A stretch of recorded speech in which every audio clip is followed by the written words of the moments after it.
NCB ಟೈಮ್ಸ್ಗೆ ಸ್ವಾಗತ. ನಾನು Darshan Hunsur. Bus ಚಲಿಸುತ್ತಿರುವಾಗಲೇ ಸರ್ಕಾರಿ ಬಸ್ ಚಾಲಕನಿಗೆ ಏಕಾಏಕಿ ಎದೆನೋವು ಕಾಣಿಸಿಕೊಂಡಿರುವಂತಹ ಘಟನೆ ನಡೆದಿದ್ದು, ಪೊಲೀಸರ ಸಮಯ ಪ್ರಜ್ಞೆಯಿಂದಾಗಿ ಬಸ್ನಲ್ಲಿದ್ದಂತಹ ಅಷ್ಟೊಂದು ಪ್ರಯಾಣಿಕರ ಜೀವ ಉಳಿದಿದೆ. ಬಿಎಂಟಿಸಿ ಬಸ್ ಡ್ರೈವರ್ ವೀರೇಶ್ ಎಂದಿನಂತೆ KA 51 AJ 6905 ನಂಬರಿನ ಬಸ್ ಅನ್ನು ಚಲಾಯಿಸಿಕೊಂಡು ಹೊರಟಿದ್ದಾನೆ. ಬಸ್ನಲ್ಲಿ ಸುಮಾರು 45 ಜನ ಪ್ರಯಾಣಿಕರಿದ್ದರು. ಗುರುವಾರ ಮಧ್ಯಾಹ್ನ ಶಾಂತಿನಗರದ ಡಬಲ್ ರೋಡ್ ಬಳಿಯಲ್ಲಿ ಬಸ್ ರನ್ನಿಂಗ್ನಲ್ಲಿ ಇದ್ದಂತಹ ವೇಳೆ ಏಕಾಏಕಿ ಚಾಲಕ ವೀರೇಶ್ಗೆ ಎದೆನೋವು ಕಾಣಿಸಿಕೊಂಡಿದೆ. ಇದರಿಂದ ವೇಗವಾಗಿ ಓಡ್ತಾ ಇದ್ದಂತಹ ಬಸ್ ನಿಧಾನವಾಗತೊಡಗಿದೆ. ಅನುಮಾನಗೊಂಡು ದೂರದಿಂದಲೇ ಗಮನಿಸಿದಂತಹ Halasuru traffic ASI Raghukumar bus ಬಳಿಯಲ್ಲಿ ಓಡಿ ಬಂದಿದ್ದಾರೆ. ಬಂದು ನೋಡಿದಾಗ ಎದೆಗೆ ಕೈ ಹಿಡಿದು ಬಸ್ ಚಾಲಕ ಒಂದು ಕಡೆಗೆ ವಾಲಿದ್ದಾನೆ.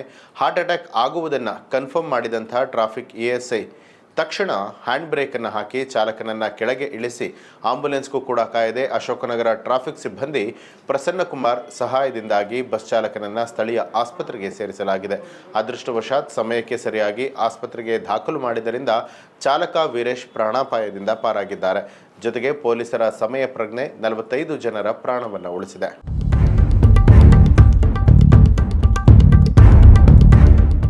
ಇದು ಈ ಹೊತ್ತಿನ ಪ್ರಮುಖ ಸುದ್ದಿ. ಮತ್ತಷ್ಟು ವಿಶೇಷ ಸುದ್ದಿಗಳಿಗಾಗಿ ನೋಡ್ತಾ ಇರಿ ಎನ್ಸಿಬಿ ಟೈಮ್ಸ್, ಅಪರಾಧ ಮುಕ್ತ ರಾಷ್ಟ್ರಕ್ಕಾಗಿ.